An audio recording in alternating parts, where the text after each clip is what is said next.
দৈনিক ইনকিলাবের একটি খবর, বৈষম্য বিরোধী ছাত্র আন্দোলনের অন্যতম আহ্বায়ক হাসনাত আব্দুল্লাহ বলেছেন, 15 জানুয়ারির মধ্যে আমরা যে একটি আলটিমেটাম দিয়েছিলাম যে আমাদের প্রোক্লেমেশন অব জুলাই এবং রেভলিউশন ঘোষণা করতে হবে, এবং 31 ডিসেম্বর পরে এগুলো দিন পেরিয়ে গেলেও সরকারের পক্ষ থেকে দৃশ্যমান কোনো পদক্ষেপ আমরা দেখতে পাইনি।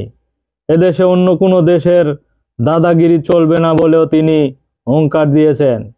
তিনি বিভিন্ন লিফলেট বিতরণ এবং তারা যে একটি আলটিমেটাম দিয়েছিল যে 15 জানুয়ারির মধ্যে যে প্রোক্লেমেশন জমা দিতে হবে, এ বিষয়ে তিনি উল্লেখ করে বলেন যে আমরা দৃশ্যমান বর্তমান সরকারের কোনো পদক্ষেপ দেখতে পাচ্ছি না বলেও তিনি হুঁশিয়ার করে দেন যে তারা কি আমাদের কোনো কথা কর্ণপাত করছেন না, না আমাদের গ্রাহ্য করছে না, এবং বাংলাদেশে অন্য কোনো দেশের দাদাগিরি চলবে না বলেও তিনি হুঙ্কার দিয়েছেন। তিনি আরও বলেন, বুধবার বিকালে কুমিল্লা টাউন হল মাঠের নগরীতে লিফলেট বিতরণ এবং জনসংযোগ শেষে সাংবাদিকদের এসব কথা বলেন তিনি।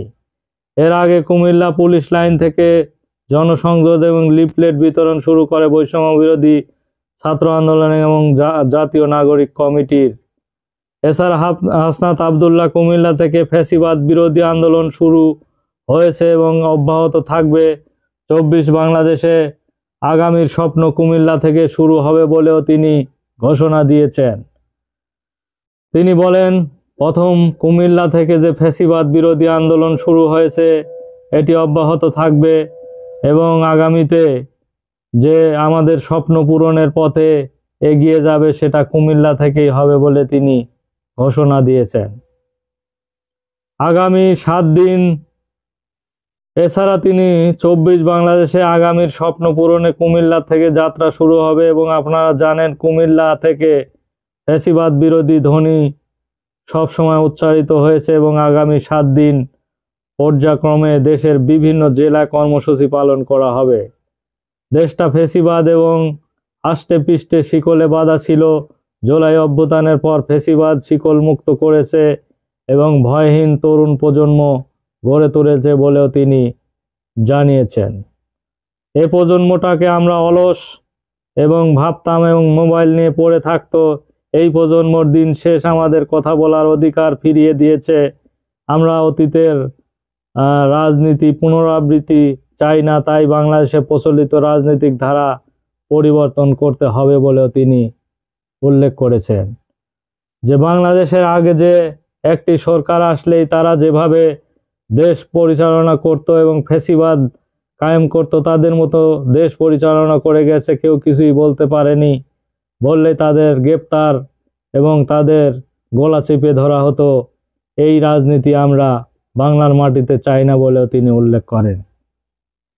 এছাড়া অন্তর্বর্তী সরকারের উদ্দেশ্যে হাসনাত বলেন, জুলাই অভ্যুত্থানের শহীদ আহতদের আর্তনাদ আমরা এখনো শুনতে পাই এবং আমলাতান্ত্রিক জটিলতার দোহাই দিয়ে সুবিধাপ্রাপ্তি অধিকার থেকে বঞ্চিত করা হচ্ছে এবং 24 পরবর্তী বাংলাদেশে আমলাতান্ত্রিক জটিলতার দোহাই চলবে না। এ দেশে অন্য কোনো দেশের দাদাগিরি চলবে না বলে তিনি আবারও উল্লেখ করেন। এ সময় উপস্থিত ছিলেন কেন্দ্রীয় সমন্বয় তারিকুল ইসলাম, কুমিল্লা জেলা আহ্বায়ক সাকিব হোসাইন এবং সদস্য সচিব রুবেল হোসেন এবং মহানগর সদস্য সচিব রাশিদুল হাসান প্রমুখ আরও অনেকেই উপস্থিত ছিলেন।